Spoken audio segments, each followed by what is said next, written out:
नमस्कार, शून्यकाल के इस खास कार्यक्रम में आप सभी का स्वागत है। मैं डॉक्टर अवधेश मिश्रा। छत्तीसगढ़ एक आदिवासी बाहुल्य राज्य जहां पे लगभग 32% आदिवासियों की जनसंख्या है। अगर आरक्षित सीटों की बात कर ली जाए तो 29, प्रभाव वाले सीटों की बात कर ली जाए तो 40 के अधिक। दावा किया जाता है कि आदिवासी तय करते हैं कि कौन सत्ता के सिंहासन तक पहुंचेगा। मतलब ये कि एक ट्राइबल स्टेट में आदिवासियों की चिंता राजनीतिक दलों को होना लाजमी है। लेकिन कांग्रेस ने इसी बीच अचानक चुनाव से 2.5 साल पहले एक कमेटी बना दी है, जिसके बाद एक कहा गया है कि आदिवासी की स्थितियों को लेके वो कमेटी रिपोर्ट करेगी। कई सारे इसके तकनीकी सवाल है और कई इसके राजनीतिक सवाल है। इन तमाम सवाल जवाबों पे करेंगे चर्चा, लेकिन उससे पहले देख लीजिए ये खास report.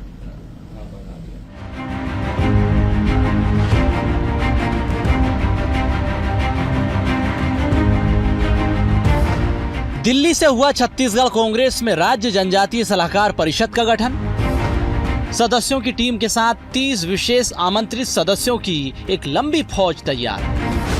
PCC chief Deepak Baij, सांसद फूलोदेवी नेताम समेत 19 नेता बने सदस्य। देवती कर्मा और खेलसाय सिंह समेत 30 वरिष्ठ नेता बनाए गए विशेष आमंत्रित सदस्य। आदिवासियों के हितों में नई लीडरशिप तैयार करने के लिए काम करेगी परिषद। बस्तर की वादियों से लेकर सरगुजा के पहाड़ों तक परिषद टटोलेगी आदिवासियों की नब्ज। परिषद रिपोर्ट करेगी तैयार, पीसीसी को भेजेगी और फिर राष्ट्रीय स्तर पर भेजा जाएगा। कांग्रेस का दावा, नई आदिवासी लीडरशिप तैयार होगी, आदिवासियों के लिए काम होगा। बीजेपी बोली, आदिवासियों के लिए समस्या पैदा कर उसी में राजनीति करना कांग्रेस का काम। छत्तीसगढ़ में कांग्रेस के इस फैसले को लेकर अब सियासत भी देखने को मिल रही है। कांग्रेस के दावे पर बीजेपी पलटवार कर रही है और कह रही है कि आदिवासियों का अपमान करना, उनकी समस्या में राजनीति करना, यही कांग्रेस का काम है। इसलिए आदिवासियों ने कांग्रेस को छोड़ दिया। आदिवासी जानते हैं कि नाटक नौटंकी करने वाले लोग हैं।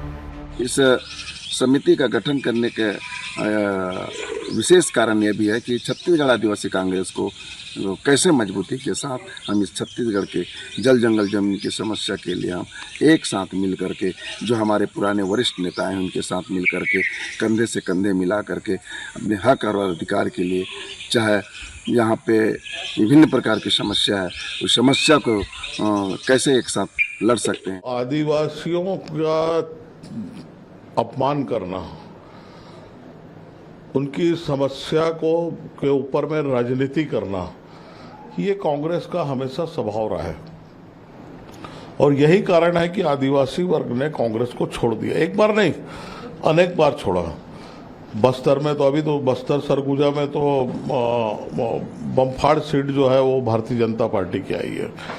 तो ये जो है आदिवासी जानते हैं कि ये नाटक नौटंकी करने वाले लोग हैं, ये समस्या को पैदा करके राजनीति करने वाले लोग हैं और हमारी समस्या का समाधान अगर कोई कर सकता है तो भारतीय जनता पार्टी कर सकती है। तो ये एक विश्वास जो जागा है, उस विश्वास के कारण जो है कांग्रेस तिलमिलाई हुई है।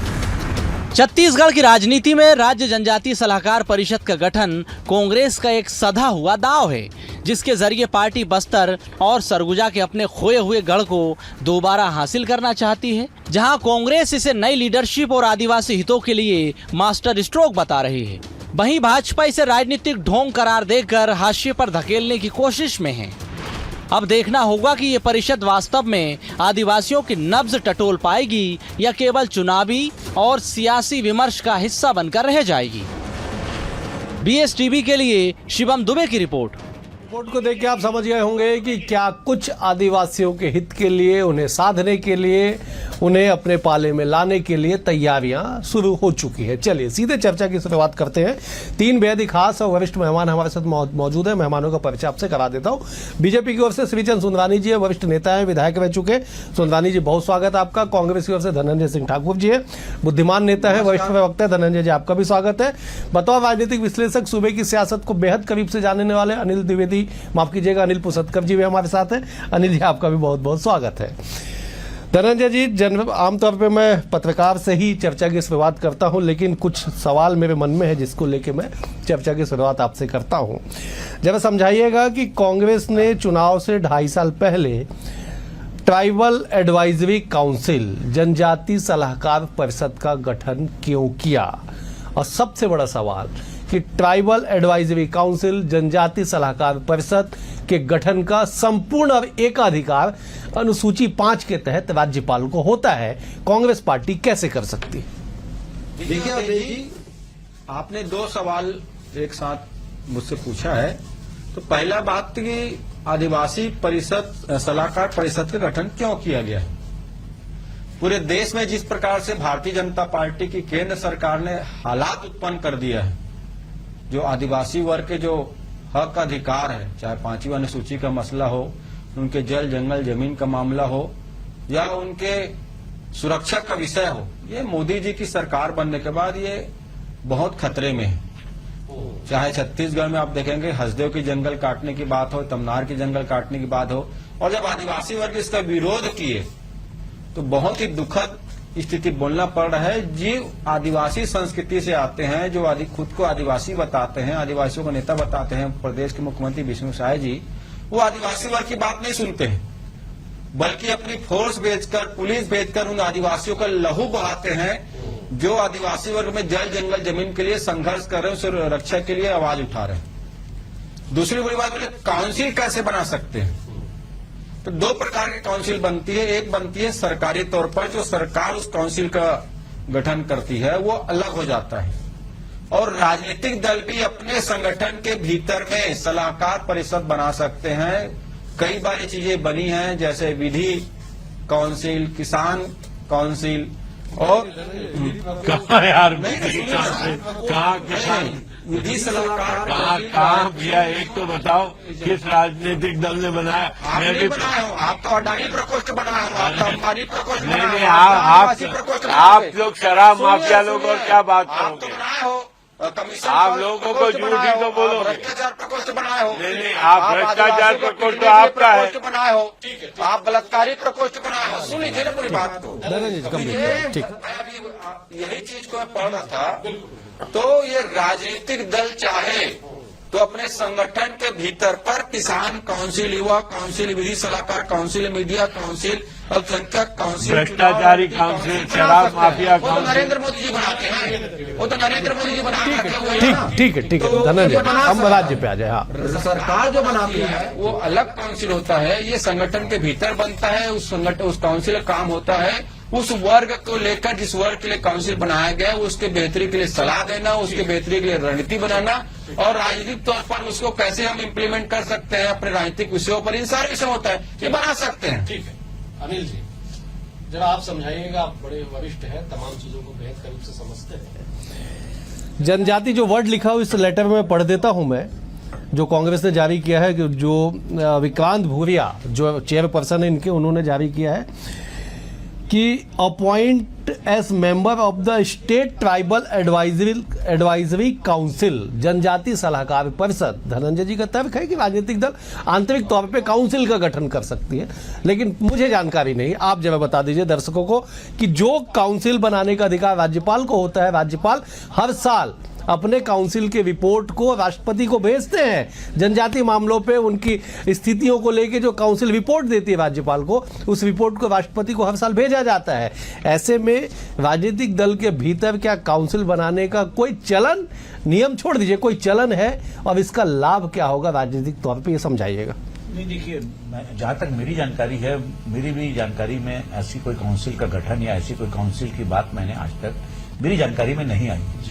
दूसरी बात यह है कि जो गवर्नर की जो बनाई हुई काउंसिल होती है वो रिपोर्ट करती है गवर्नमेंट को ही।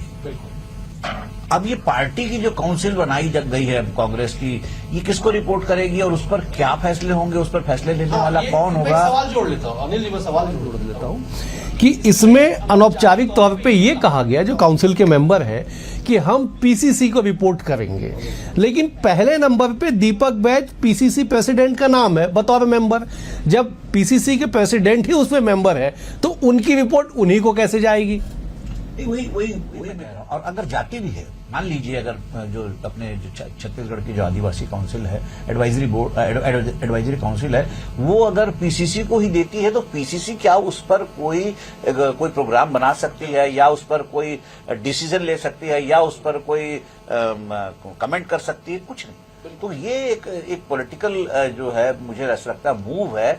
और सबसे महत्वपूर्ण बात यह है कि छत्तीसगढ़ की जो सत्ता की चाबी है वो आदिवासी ही सौंपते हैं और शायद कांग्रेस इस बात को समझ गई है कि अगर भाजपा से लड़ना है तो उससे उसी के तरीके से लड़ना होगा। बंगाल के नतीजे जो है वो बताते हैं कि बंगाल में कांग्रेस बीजेपी ने जो है टीएमसी की तर्ज पे ही लड़ाई लड़ी, भय के खिलाफ भय भी किया और हिंसा के खिलाफ हिंसा भी की और जो तरीके हो सकते हैं। तो ऐसा लगता है कि अब कांग्रेस को ये समझ में आ गया है कि इलेक्शन ईयर में इलेक्शन मोड में जाने से हमको विजय नहीं मिलती, हमको डे 1 से जो है इलेक्शन मोड में रहना होगा। इसीलिए देखिए बंगाल के नतीजे आने के तत्कालवादी आदिवासी काउंसिल का जो गठन हो गया और अब बताइए गठन में जो है पीसीसी चीफ खुद मेंबर है।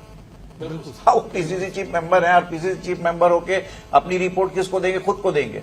तो ये ठीक है, लेकिन पॉलिटिकली जो है बड़ा अच्छा मूव है कांग्रेस का और कांग्रेस को ऐसा लगता है। वैसे भी हमारे यहाँ छत्तीसगढ़ में देख लीजिए जितने भी चुनाव हुए, आदिवासी जो सीटें हैं, आदिवासी क्षेत्र है बस्तर और सरगुजा, इसी ने सत्ता की चाबी सौंपी है। तो इसको साधने की ये एक कवायद है और अगर ऐसा करती है कांग्रेस तो ठीक है, उनको अपना मजबूत करने का अधिकार है, वो कर सकते हैं। चलिए सुंदरानी जी, मैं आपसे तकनीकी सवाल नहीं लूंगा, आप विधायक रह चुके, आप तमाम पहलू को बेहद करीब से समझते हैं। बहुत राजनीतिक सवाल है।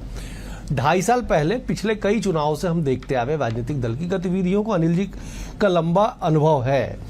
कांग्रेस 2.5 साल पहले आदिवासियों को लेके एक कमेटी में, ठीक है काउंसिल शब्द को हटा देते हैं, हो सकता है किसी कारण से काउंसिल लिख दिया गया होगा कमेटी की जगह पे, या जो भी है उसके तकनीकी पहलू। कांग्रेस 2.5 साल पहले एक्टिव हो गई है आदिवासी वर्ग को साधने के लिए। धनंजय जी कह रहे कि आदिवासियों की स्थिति अच्छी नहीं है, आदिवासियों पे लाठीचार्ज आप कराते, आपकी सरकार कराती है, तो इस सेंटिमेंट का लाभ कांग्रेस उठाने जा रही, क्या तैयारी आपकी, काउंटर कैसे करेंगे? देखिए डॉक्टर अजय जी, मैं भी इस पर विवाद में नहीं जाना चाहता। काउंसिल वो बना सकते नहीं बना सकते, ये उनका अधिकार है। अगर उन्होंने नियम विरुद्ध काम किया है तो वो उनको जवाब खुद को देना है। लेकिन मैं एक बात कहना चाहूंगा कि लगातार आदिवासी मतदाताओं में कभी एक जमाने में छत्तीसगढ़ का आदिवासी समाज 90% कांग्रेस के साथ रहा, लेकिन धीरे धीरे वो वोट बैंक इनका खिसकते गया। सरगुजा की 14 सीटें ये लोग हार गए। बस्तर की भी स्थिति लगभग आपके सामने है, बहुतायत सीटें भारतीय जनता पार्टी ने जीती है और जो हमारे मुख्यमंत्री आदिवासी समाज से आते हैं, इन्होंने कभी आदिवासी समाज का शोषण तो किया लेकिन आदिवासी समाज को कुछ दिया नहीं। और ये बात चूंकि नक्सलवाद की समस्या का समाधान होने के बाद, समस्या समाप्त होने के बाद और भी इनको खतरा महसूस होने लगा। कहीं न कहीं ये इस बात से चिंतित हैं कि अगर आदिवासी समाज पूरी तरह से भारतीय जनता पार्टी के पास चला गया तो वहां पे आके कांग्रेस पार्टी की स्थिति बहुत नाजुक हो जाएगी। इस भय के साथ ये अभी से चिंता करने लगे, लेकिन इनकी चिंता से इनका कुछ होगा नहीं, क्योंकि हमेशा आदिवासी समाज को ठगने का काम कांग्रेस पार्टी ने किया है और आदिवासी समाज अब अपने हकों को समझने लगा है। कहीं कहीं पे भी ये जो भी आरोप आदरणीय धनंजय ठाकुर जी लगा रहे हैं, मैं एक भी आरोप से सहमत नहीं हूं, क्योंकि आदिवासी समाज के हितों की रक्षा हमेशा भारतीय जनता पार्टी की सरकार ने की है। लगातार उनको महत्व देने की, चाहे वो राजनीतिक महत्व, सामाजिक महत्व या उनको आर्थिक रूप से संपन्न बनाने की बात हो। और फिर नक्सलवाद को समाप्त करने का जो काम किया भारतीय जनता पार्टी ने, सर्वाधिक लाभ अगर किसी को होगा तो आदिवासी समाज को होगा। इस बात से भयभीत होकर ये 2.5 साल पहले आदिवासी परिषद बनाने का काम इन्होंने किया है। करें, राजनीतिक दल को अधिकार है, लेकिन इससे इनका कोई भला होने वाला नहीं, क्योंकि आदिवासी समझ चुका है कि हमारे वोटों पे राज करने वाली कांग्रेस पार्टी हमेशा हमारा शोषण करते रही। आप जवाब दे दीजिए कि कांग्रेस आदिवासियों का शोषण करती है, उनके नाम पे सियासत करती है, लेकिन काउंसिल आपने बनाया, कमेटी आपने बनाई आदिवासियों की स्थिति को जानने के लिए, बताइए। देखिए सुंदरानी जी दो बातें करते हैं। कांग्रेस पार्टी राजनीतिक चिंता कर रही है और इनके चिंता से कोई लाभ नहीं होगा, तो आप काहे चिंतित दिख रहे हैं? ये तो आने वाला समय तय करेगा कि आदिवासियों के ऊपर नरेंद्र मोदी जी की सरकार ने कितना अत्याचार अभी तक किया है, कितने उनके जल, जंगल, जमीन को अडानी जैसे पूंजीपतियों को सौंपने के लिए जो भ्रम फैलाना बंद करो भैया। सुन तो लीजिए ना, आप पीड़ादायक क्यों हो जाते हैं, उन्हीं पीड़ा में क्यों आ जाते हैं? सबको दिख रहा है आपके झूठ बोलने से आदिवासियों पर इस प्रदेश में हो रहे अत्याचार तो छुपेंगे नहीं। तमनार की घटना, जहां पे उनके आदिवासियों के घरों में बुलडोजर चलाया गया, उनके जंगलों को काटा गया, उनके मासूम बच्चों के लिए माता के ऊपर लाठियां बरसाई गई, हर भी वही चीज दिख रहा है। आपके आंख में पट्टी बांध लेने से आदिवासियों पर हो रहे अत्याचार छुपेंगे नहीं। और हम आदिवासी वर्ग की बात करें, कह रहे नहीं अपने हित की बात करें, हम आदिवासी वर्ग के हित की बात कर रहे हैं और उसकी चिंता कर रहे हैं और करते भी रहेंगे, क्योंकि सरकार में जो बैठे लोग हैं वो तो तानाशाही पूरता रहा है। भाई मैंने कई सारे उदाहरण आपको दिया है कि जिस प्रकार से घटनाएं इस प्रदेश में हो रही है। दुख का विषय है कि आदिवासी वर्ग के मुख्यमंत्री के हाथों से नरेंद्र मोदी जी करवा रहे हैं, उनके नेतृत्व में जो सरकार चल रही है उससे करवा रहे हैं, ताकि विष्णु साय जी बदनाम हो जाए और अडानी और मोदी की जो काम है पूरा हो जाए। तो बहुत दुखद विषय है ना। सरकारें आती और जाती है, लेकिन आप आदिवासी वर्ग के जल और जंगल जमीन को काटने के लिए किस हद तक गिर जा रहे हैं, किस हद तक उन पर लाठियां चला रहे हैं। आदिवासी बेटियां पलायन करी बस्तर में स्वरोजगार के संकट को लेकर। अंबिकापुर में आप देखें 2 आदिवासी बेटी के साथ रेप हो जाता है। इस सरकार में बैठे लोगों को शर्म नहीं आता, मुख्यमंत्री जी तिहार मनाते हैं और वो आदिवासी बेटियों का इलाज नहीं हो पाता है। इसी राजधानी में मुख्यमंत्री जी के जहाँ रहते हैं, एक आदिवासी युवा को दौड़ा से चाकू से गोद दिया गया। ये क्या आदिवासियों के हित की बात करेंगे? क्या ये आदिवासी भलाई की बात करेंगे? इनकी चिंता जायज है, क्योंकि अगर कांग्रेस आदिवासियों की बात कर रही है तो हम तो आदिवासियों के हित की बात कर रहे हैं और मोदी जी को अडानी और अंबानी के हित की बात करना है, तो इनको पीड़ा तो होगी। ठीक है, चलिए मैं लौटता हूँ। सवाल यह है कि बात अगर राजधानी पे हो तो आप घूम के देश पे चले जाते हैं। मैं लौटता हूँ आपके पास। अनिल जी, मौजूदा सत्ता या इससे पिछली सत्ता जो भी रही छत्तीसगढ़ में, वो आदिवासियों के दम पे वही है। मौजूदा आंकड़े मेरे सामने है, बीजेपी के पास 18, कांग्रेस के पास 12, जीजीपी के पास 1। बहुत बड़ा अंतर नहीं है 12 और 18 में, 6 विधायकों का 6 सीट का अंतर है। ऐसे में 28 का चुनाव में ये निर्णायक साबित होंगे, इसमें कोई दो मत नहीं है। लेकिन कांग्रेस की जो तैयारियां हैं, कांग्रेस जो तैयारी कर रही है इस काउंसिल के जरिए, कमेटी के जरिए, इसका असर आपको दिखता है? उस समय तक आके लाभ मिल पाएगा या बीजेपी की ओर से कोई काउंटर नहीं होगा इसका? देखिए अभी ये छत्तीसगढ़ जो है वो कांग्रेस का लड़ रहा है और शेड्यूल कास्ट और शेड्यूल ट्राइब है वो शुरू से ही जो है आजादी के बाद से ही कांग्रेस का सॉलिड वोट बैंक रहा, सॉलिड।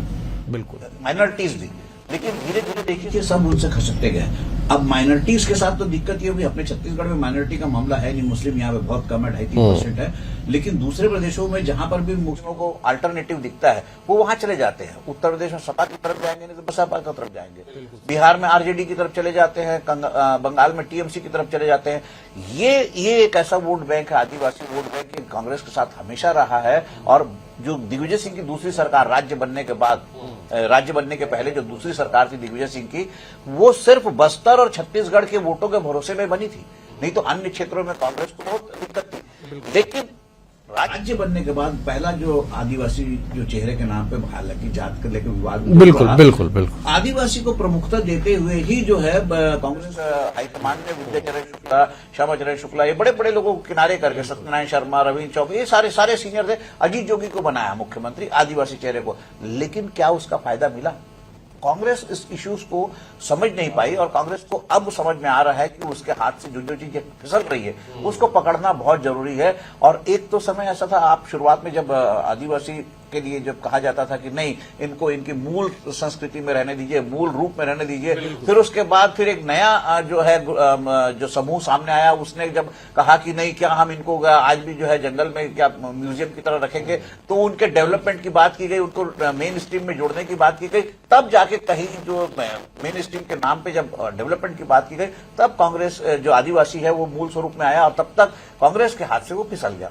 अब कांग्रेस जो है वापस उसको पकड़ना चाह रही है, उस वोट को, और अगर ऐसा करती है तो 2.5 साल पहले भी करती है तो ये बहुत अच्छी बात है। मैं समझता हूं कि कांग्रेस के लिए हिंदुस्तान में सबसे सुरक्षित और सबसे ज्यादा संभावना वाली अगर कोई जगह है या कोई प्रदेश है तो वो छत्तीसगढ़ है। मध्य प्रदेश में स्थिति उतनी अच्छी नहीं है, हिंदी भाषी बेल्ट में और देख लीजिए उतनी अच्छी नहीं जितनी छत्तीसगढ़ में। छत्तीसगढ़ में पिछली बार भी तमाम आरोपों के बावजूद सरकार का परफॉर्मेंस बहुत खराब नहीं रहा। अगर उनके मिनिस्टर से जीत जाते तो स्थिति दूसरी बदल जाती।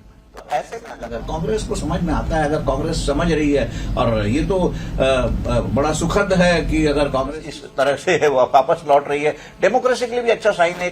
जो स्ट्रांग अपोजिशन है डेमोक्रेसी के लिए बहुत अच्छा है। अन्यथा सब जगह से तो कांग्रेस साफ हो गई। अगर वो वापस रिवाइव करने के लिए इस तरह के मूव करती है तो ये बहुत अच्छा है, कांग्रेस के लिए भी अच्छा है, डेमोक्रेसी के लिए भी अच्छा है, हमारे प्रदेश के लिए भी अच्छा है। सुंदरानी जी, आदिवासी एक्सप्रेस का नाम आपने सुना होगा, राजनीति में छत्तीसगढ़ में खूब दौड़ी थी, आपको बहुत अच्छे से याद होगा।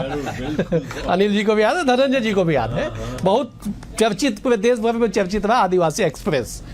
क्या उसी आदिवासी एक्सप्रेस पे कांग्रेस चढ़ के सत्ता के सिंहासन तक जाना चाहती है इस कमेटी के जरिए? एक राजनीतिक दल को ये प्रयास कर रहे हैं तो करना चाहिए। हम भी अपने अपने प्रयास करते हैं अपने वोट बैंक को बचाने के लिए। ये मुझे कोई आपत्ति नहीं दिखती कांग्रेस जो कर रही है, लेकिन कांग्रेस को इसका बिल्कुल लाभ नहीं मिलेगा, क्योंकि छत्तीसगढ़ में 50 साल में कांग्रेस ने न आदिवासियों को सिर्फ लूटने का काम किया, आदिवासियों के दम पे सत्ता को प्राप्त किया, संयुक्त मध्य प्रदेश हो या छत्तीसगढ़ हो, लेकिन उस आदिवासी समाज को कुछ लौटाने की स्थिति में नहीं रहे। आज जो मोदी जी की योजना और विष्णुदेव साय जी की योजनाओं का सीधा लाभ सीधा लाभ आदिवासी समाज को मिल रहा है, गांव तक जा रहा है। ये दिख नहीं रहा है कांग्रेस को, लेकिन आदिवासियों का शोषण करेंगे, 14 सीट आदिवासियों के जमीन को छीन के अडानी जैसे को देंगे, हम पे उंगली उठाएंगे। नहीं, आपके पास अडानी और अंबानी के अलावा कोई अडानी जैसे ये अंबानी को कौन तैयार किया भैया? कांग्रेस शासन ने किया। मैं अगर इतिहास पढ़ने बैठूंगा, मैं तो इतिहास को पढ़ने बैठूंगा तो आज अडानी और अंबानी अगर देंगे तो कांग्रेस पार्टी के अडानी को। देखिए, सबसे पहले जो है बेला डीला की 11D माइंस बेला डीला की सबसे पहले आर्सेनल, अब आर्सेनल हुआ, मित्तल को दिग्विजय सिंह सरकार ने दी। अब वो उस बात को याद है नहीं है भाई दिया गया ना, पर क्या ऐसी अति मचा दिया गया? नहीं देना पड़ेगा। लेकिन अगर कोई व्यक्ति तमनार का जंगल अडानी को, बस्तर का जंगल अडानी को, ठीक है, वाली पर्वत अडानी को, अडानी को देखा, हम बता दीजिए कहाँ से अडानी। ठीक है, धनंजय जवाब, सुंदरानी जी जवाब रिकॉर्ड होगा कि आप मोदी जी के प्रॉम्प्टर पढ़ के बोलते हैं। ठीक है, ठीक है, ठीक है, धनंजय जी। अंडमान निकोबार सरकार को 12 साल से अडानी और अंबानी बड़े घराने तो आपके उद्योगपति है, बिरला भी उद्योगपति है। ये और अंबानी का मूल मुद्दे से भटका। धनंजय जी, धनंजय जी, ठीक, एक मिनट, ठीक है, ठीक है, धनंजय जी, धनंजय जी, धनंजय जी, एक मिनट, आपने आदिवासियों पे लाठी मार के, धनंजय जी, ठीक है, सुंदरानी जी,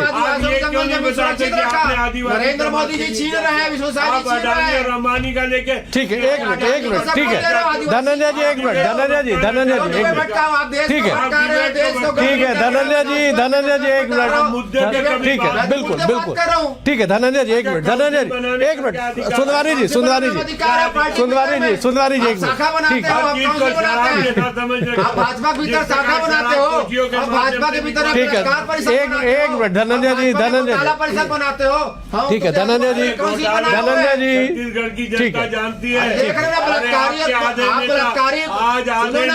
भाजपा बलात्कारियों को बचाती है। ठीक है, धनंजय जी, धनंजय जी, धनंजय जी, आदिवासियों को बचाने के लिए तैयार हो रहे, कौन सी बना था? आपको पीड़ा हो रही है, क्योंकि आपको अपराधियों को बचाना है, ये घड़ियाली आपको अपराधियों को बचाना है। घड़ियाली हम तो देखे हैं,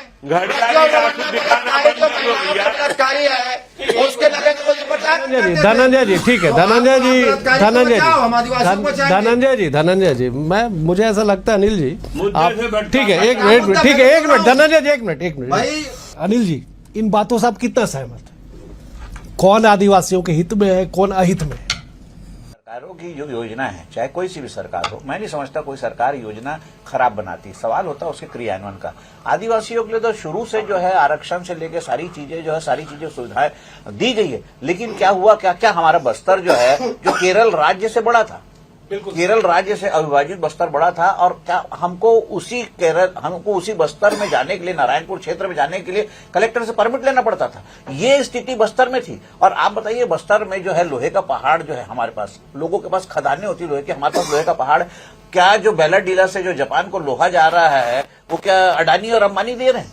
क्या ये बीजेपी से शुरुआत से ही शोषण हो रहा है? ऐसा नहीं है कि नहीं हो रहा है, लेकिन विकास के नाम पे जो विकास अब देखने को मिल रहा है वैसा विकास हम अविभाजित मध्य प्रदेश में उसकी कल्पना भी नहीं कर सकते थे। बस्तर को काला पानी कहा जाता था। बताइए बस्तर कहाँ, और हिंदुस्तान का दिल है बस्तर, मध्य प्रदेश का दिल है बस्तर, उसको आप काला पानी कहते थे। वहां जो पोस्टिंग होती थी उसको फोर्सफुल पोस्टिंग कहा जाता था। डेवलपमेंट के नाम पे सड़क नहीं थे, स्कूल नहीं थे, प्राइमरी हेल्थ सेंटर नहीं थे। तो आप कहां से विकास की बात कर रहे हैं? ठीक है अनिल जी, समय का अभाव, आप तीनों मेहमानों का बेहद शुक्रिया। सुंदरानी जी आपका शुक्रिया, धनंजय जी आपका शुक्रिया, अनिल जी आपका भी बहुत बहुत शुक्रिया। कुल मिला के इस बात को समझिए कि आदिवासियों के नाम पे सियासतदान कहां से कहां पहुंच गए, आदिवासी कहां है, जरा टटोलिएगा इसको। फिलहाल आज के लिए इतना ही, कल एक और विषय के साथ होगी मुलाकात। बने हुए BSTV के साथ, नमस्कार।